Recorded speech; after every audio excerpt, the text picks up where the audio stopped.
Ukraine says it has damaged the foundations of a road and rail bridge linking Russia with the annexed Crimean peninsula in the Black Sea. Kyiv's SBU Secret Service released this footage showing a blast in the water. The Kerch Strait Bridge is a key access route for Russia to the peninsula, making it a prime target for Ukraine. Moscow annexed Crimea in 2014, and the bridge has been attacked several times during the war. Russian officials say traffic across the bridge has now resumed.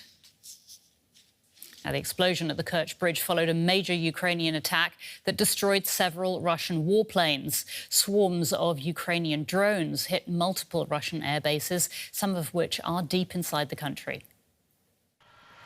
They launch Russian cruise missiles at Ukraine, Tu-22 and Tu-95 bombers. The latter also known as Bear, their NATO reporting name. Precisely these planes were destroyed by the Ukrainian drones. How many remains unclear.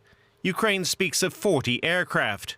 That would be a third of all Russian long-range strategic bombers. Russian propaganda bloggers say this figure is greatly exaggerated.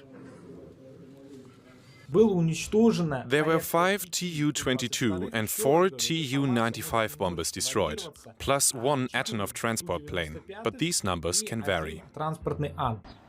Independent military analysts suspect that slightly more aircraft were hit than Russian propaganda admits, and slightly fewer than Ukrainian officials claim. According to the latest satellite images, 13 aircraft were either destroyed or severely damaged.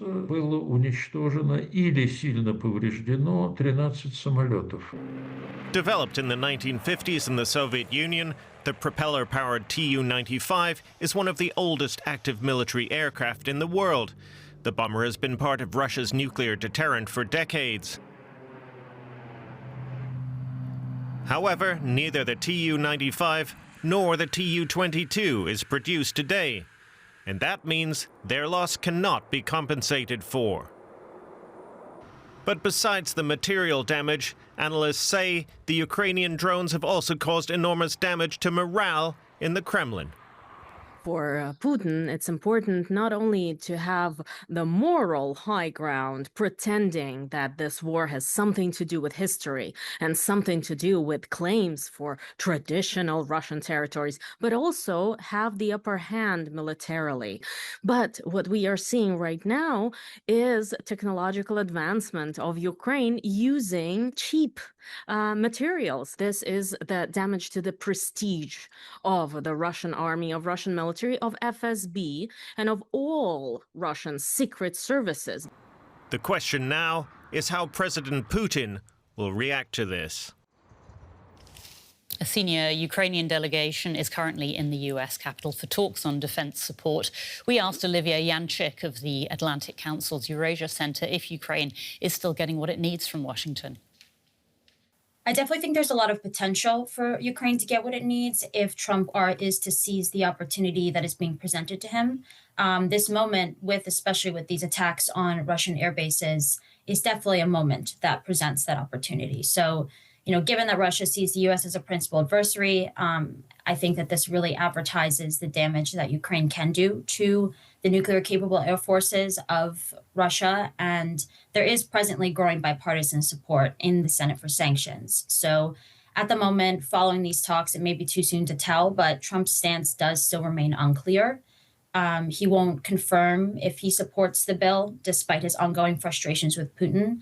And if Trump truly wants a durable peace, this really is a moment to act. So, he could say, if Putin won't accept a ceasefire, serious new sanctions are coming, which would leverage Ukraine's successes to strengthen his hand at the negotiating table. However, public statements released from Yermak have reiterated that, Putin is continuing his maximalist aims, regardless of these attacks, I would say, within that context. We're joined now by Fabrice Pothier, the CEO of Rasmussen Global. That's a political consultancy firm. He used to work as the head of policy planning at NATO. Welcome back to DW, Fabrice. Can I ask you how much of a blow these attacks on the Kerch Bridge and on Russian warplanes, how much of a blow are they to Russia, and what vulnerabilities have they exposed in Russian defences? Well, I think first it's important to realize that this is probably one of the biggest contributions to NATO collective defense in, not to say history, but at least in recent years. With Ukraine destroying close to 1/3 of Russia's strategic bombers, it has considerably, I think, diminish Russia's, not threat, but Russia's capacity, including in the nuclear domain. So I think we have to acknowledge here that, especially in Washington, for those who are reluctant or against even Ukraine joining NATO, that de facto Ukraine is actually making one of the biggest contributions to NATO's deterrence and collective defense. In terms of morale, how much of a boost are these attacks to Ukraine? Yeah, I mean, having talked to my colleagues and friends in Kyiv and in Ukraine, it's obviously an important morale booster after several weeks of difficult nights and days under missile and drone attacks. So I think that factor should not be underestimated, because at the end, this war is a war of resistance, of minds, of psychology, and here it does matter. However, we cannot say that this is like a game changer. I think Vladimir Putin's obsession, persistence will endure. He sees on the ground that he still managed to make some progress, even very small and at a huge cost. And for the moment, like the previous commentator was saying, he doesn't see that there's a huge cost put on his behavior, especially by the United States. And until this happens, I think he's willing to continue try to get some military gains. So you're saying they're not significant enough to affect the trajectory of the war? I think they are part of a long, I would say, effort from both sides to try to weaken the other side. And both sides have strengths and weaknesses. And we saw over the weekend and yesterday some of Ukraine's great strengths to innovate, to surprise, and to diminish some of, let's say, Russia's war infrastructure. But this is not enough to change the overall trajectory of this war.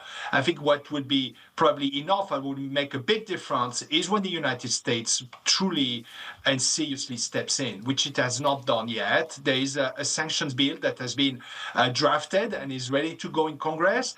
And that moment this bill hits the floor and gets the vote, I think Vladimir Putin will change posture quite rapidly, because every time Donald Trump signals a bit of impatience towards Putin, we see that Putin gives a bit more ground to diplomatic negotiations. So the moment we put real sanctions that can really hurt his war economy, Putin will come to the table in a much more genuine way. Well, Germany's Chancellor Friedrich Merz is travelling to the US today. He's going to be meeting US President Trump. And of course, they're going to talk about the war in Ukraine. What do you see coming out of this meeting?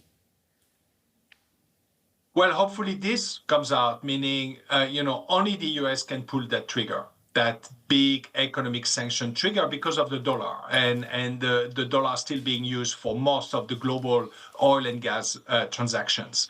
And I think here Trump has expressed the wish to finish this as quickly as possible. Well, he's got the gun that he can pull the trigger to try to bring this close to a finish. So hopefully Chancellor Merz will convey this message and will balance this message by saying, however, Europe is increasingly willing to step in, both in terms of financial support, but also in terms of military support and presence in a post-ceasefire Ukraine. So I think if he comes with that double message, you need to do more, but we are already willing to do more, that might actually push Trump in the right direction. And in fact, there is a defence meeting happening in Brussels today, chaired by Germany in the UK. So how much of a role did European support play in these attacks that we've seen from Ukraine against Russia? Well, that I think is too specific a question to say. I mean, this is operation led by the Ukrainian special services, so we can't say, you know, what kind of technology and what kind of support, direct or indirect. But what we can say, and what I can say, is that I think the Europeans need to look not just at a coalition or reassurance force.